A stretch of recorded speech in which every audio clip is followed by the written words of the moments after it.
میں نے باہر ملکوں میں بنگلہ دیش میں بھی نہیں دیکھا کہ پیچھے بندہ بغیر ہیلمٹ کے بیٹھتا ہو. وہ کہتے ہیں بھائی جتنا قیمتی ڈرائیور کا سر ہے, رائڈر کا سر ہے, جو ڈرائیو کر رہا ہے, بائک چلا رہا ہے, تو اتنا ہی کھوپڑی قیمتی کس کی ہے؟ جو پیچھے بیٹھا ہوا ہے, چاہے وہ مرد ہو چاہے عورت ہو. اس کو بھی ہیلمٹ, پوری دنیا میں ایسا ہی ہے. ہمارے یہاں صرف وہ پہنے گا جو اول تو وہ بھی نہیں پہنتا, اور پہنے گا تو ایسی چیز پہنے گا. آدمی کہتا ہے پتہ نہیں ناریل سر پہ یا خربوز, وہ تربوز نہیں ہوتا, وہ کاٹ کے رکھ لیتا, وہ زیادہ بہتر. ایسے سڑے ہوئے ہیلمٹ جو کسی کام کے نہیں ہے, جو آپ کی کھوپڑی کو بچا ہی نہیں سکتے. اس سے بہتر تھا تربوز کو کاٹتا, بیچ میں صاف کر کے رکھ لیتا, وہ پھر بھی زیادہ صحیح تھا. ایسے بیکار قسم کے ہیلمٹ پہنتے. خیر, سر بچانا ہے بھائی, کوئی مہنگی چیز سر پہ رکھ لو, سر سب سے قیمتی چیز ہے. پھر چلائیں گے کیسے؟ پوری قوم اور خاندان کو لے کے بیچ روڈ پہ جا رہا ہوگا, بیچ روڈ پہ خود گاڑی کے سامنے آئے گا. کب بڑی گاڑیوں کے سامنے آ جاتے ہیں, سلپ ہو جاتے ہیں. اب گاڑی والا تو جب سلپ آپ نے آ کے ٹھک گئے خود ہی آ کے, وہ تو اوپر چڑھے گی گاڑی خود بخود, لیکن پبلک کس کو پکڑ کے کوٹتی ہے؟ گاڑی والے کو. کوئی نہیں دیکھتا کہ غلطی کس کی ہے. اگر ڈمپر کے نیچے آیا تو کوٹے گا کون؟ بعض دفعہ ڈمپر والوں کی غلطی ہوتی ہے, جب غلطی ہے تو پھر احتجاج کرو. بعض دفعہ نہیں بھی ہوتی بھائی.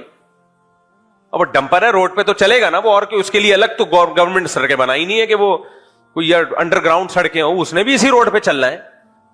اگر اس کی غلطی ہے تو ٹھیک ہے بھائی, پھر تو وہ سزا کا مستحق ہے. غلطی نہیں ہے, غلطی بائک والے کی ہے. اس کو میں وہ الفاظ مجھے یعنی گھسنے کا شوق ہے اس کو. اب یہ گھس گیا تو سلپ بھی ہوگا, مرے گا بھی, لیکن پٹے گا کون؟ ٹرک والا. یہ میں سمجھا پا رہا ہوں اپنی بات. تو لوگوں کی نفسیات کیا ہے؟ ہمیشہ کمزور کا ساتھ دینا. نہ بھائی, یہ غلط ہے. مظلوم کا ساتھ دو, چاہے وہ طاقتور ہو چاہے وہ کمزور ہو, اور ظالم کا ساتھ مت دو, چاہے وہ طاقتور ہو چاہے وہ کمزور ہو. لوگ کہتے ہیں کمزور ہے تو ظلم کیسے کیا؟ کمزور بھی بعض دفعہ کمزور ہوتا ہے, لیکن وہ عوامی طاقت اکٹھی کر کے یا ایموشنل بلیک میلنگ کر کے وہ طاقتور بن جاتا ہے. بعض دفعہ وہ بن جاتا ہے طاقتور. تو اب جو تحقیق کرنے والے لوگ ہوتے ہیں نا, وہ محقق ان جذبات سے, ان چیزوں سے متاثر نہیں ہوتے. وہ ڈیپ میں جا کے تحقیق کرتے ہیں, وہ تحقیق کر کے بتا دیتے. بعض دفعہ حکومت صحیح بھی ہوتی ہے, حکومت بعض دفعہ صحیح بھی ہوتی ہے, بعض دفعہ حکومت غلط بھی ہوتی ہے, بعض دفعہ صحیح بھی ہوتی ہے. لیکن آپ کسی بات پہ صحیح کہہ دو تو اس پہ لوگ کہ بھئی تو حکومت کے غلام ہیں, بھئی یہ تو درباری لوگ ہیں, بھئی یہ تو سرکاری لوگ ہیں. بھائی اگر گورنمنٹ کوئی صحیح کام کر رہی ہے, اس کو فیور کر دیا, تو درباری کہاں سے ہو گئے؟ اب یہ پولیو کے قطرے جو حکومتیں پلاتی ہیں, یہ غلط نہیں کر رہی ہوتی, یہ صحیح کر رہی ہوتی ہے. اس سے پولیو دنیا سے ختم ہو رہا ہے, لیکن چونکہ حکومت پلا رہی ہے, لہذا یہ حکومت کیا ہے؟ یہ 2 نمبر ہے. ٹھیک ہے, اپنے بچوں کو آڑے ترشے بناتے رہو, ٹیڑے میڑے کرتے رہو. پوری دنیا سے پولیو ختم ہو گیا, افغانستان اور پاکستان سے نہیں ختم ہو کے دے رہا, کیونکہ گورنمنٹ پلا رہی ہے. ٹھیک ہے, یہ پلانا اگر شروع کر دینا, گورنمنٹ کے علاوہ لوگ پلانا شروع. ایک پولیو کے وہ آئے تھے حکومت کے, وہ مجھے کہنے لگے مفتی صاحب ہم نے ہماری نگرانی میں جب ہم پولیو پلاتے ہیں, میں نے کہا یہ آپ لوگ بار بار کیوں پلاتے ہیں؟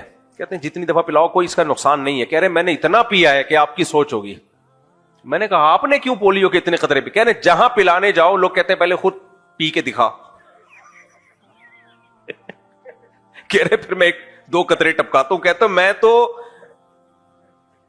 جب سے یہاں وہ ڈی سی ڈپٹی کمشنر کی بات کر رہا ہوں, جو اس علاقے کے ڈی سی ہیں, کل کی بات ہے, زیادہ پرانی بھی نہیں.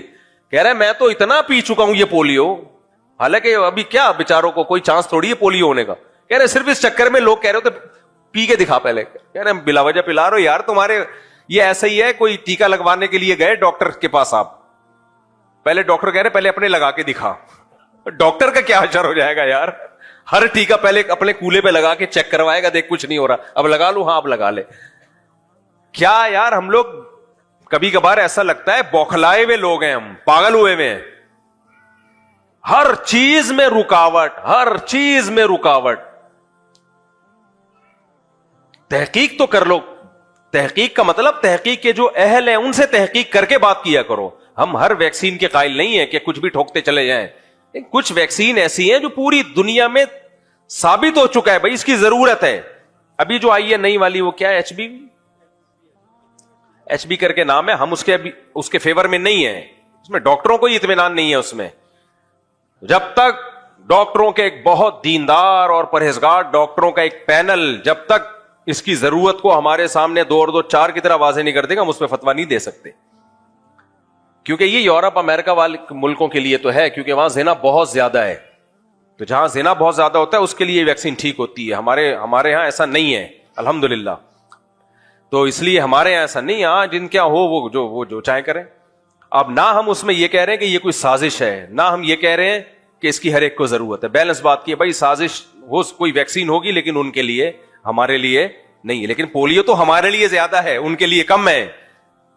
پولیو تو ہے ہی ہماری بیماری ہے, کیونکہ یہ گٹر کے پانیوں سے ہوتی ہے. آپ جو پانی پی رہے ہو, جب بھی دیکھو موٹر میں پانی آتا ہے نا تو پہلے کیا آتا ہے, پہلے گندا پانی آتا ہے, سارا گٹر لائنوں کا پانی ہے. تو موٹروں کی ٹیکنالوجی ہے, قدرت نے انتظام دیا ہوا کہ پہلے گٹر کا نکال دو.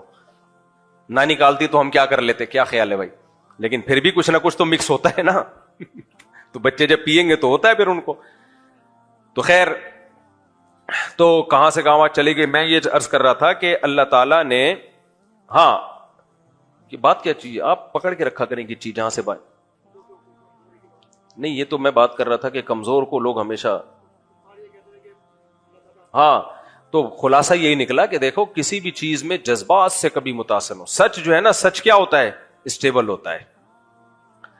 ہر چیز میں حق ہمیشہ ایک پائیدار چیز ہوتی ہے. لوگ خلاف ہوتے ہیں آخر میں مان جاتے ہیں, اور جو حق بات نہیں ہوتی وہ پائیدار نہیں ہوتی. جو لوگ کسی چیز میں ایکسپرٹ ہوتے ہیں, جب وہ کوئی رپورٹ پیش کرتے ہیں تو اس پہ پھر جو بھی اشکالات ہوں گے ان کے پاس ہر اشکال کا جواب ہوتا ہے. لیکن کوئی اناڑی جب کوئی رپورٹ پیش کرتا ہے, جو اشکالات اٹھتے ہیں تو بوکھلا جاتا ہے, وہ پھر آئیں بائیں شائیں مارنے لگتا ہے, پھر ادھر ادھر کی پھینکنے لگتا ہے. وہ ہوتا ہے کہ نہیں ہوتا؟ تو ہر جگہ یہ اصول چلتا ہے. شرک حق ہے یا باطل ہے؟ بولو باطل.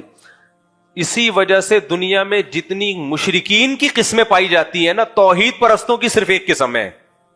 توحید پرست کتنے ہوتے ہیں؟ ایک. دنیا میں کہیں بھی جاؤ گے توحید پرستوں کا ایک دعویٰ, ایک خدا نے بنایا, مشکل کشا بھی وہی, حاجت روا بھی وہی, مرادیں بھی وہی پوری کرتا ہے, سر بھی صرف اسی کے سامنے جھکاؤ, نقصان بھی صرف وہی پہنچا سکتا ہے, نفع بھی صرف وہی پہنچا سکتا. لیکن اب اگر آپ شرک کے پاس, مشرک کے پاس چلے جاؤ, مشرک نے ایک دعویٰ کیا کہ نہیں, اللہ کے علاوہ دوسروں سے مانگنا بھی جائز ہے. اچھا جائز ہے, کیوں جائز ہے؟ کہ اللہ نے ان کو بھی اختیارات دیے ہوئے ہیں. اب ہر مشرک کی رپورٹ دوسرے سے کیا ہوگی؟ الگ. ہر مشرک کی. پہلے ہم ہندوؤں کی طرف چلتے ہیں, ان سے پوچھو اللہ کے علاوہ کتنے بھگوان ہیں؟ کوئی کہے گا 2 کروڑ, کوئی کہے گا 1.5 کروڑ, کوئی کہے گا 1 کروڑ, کوئی کہے گا 5 لاکھ, کوئی کہے گا 6 لاکھ, کوئی کہے گا 3,000, کوئی کہے گا 2,000, کوئی کہے گا وہ کون سے ہیں, کوئی کہے گا یہ ہے, کوئی کہے گا یہ نہیں ہے بلکہ یہ ہے, کوئی کہے گا یہ نہیں بلکہ یہ ہے. بیان میں کوئی پائیداری ہے؟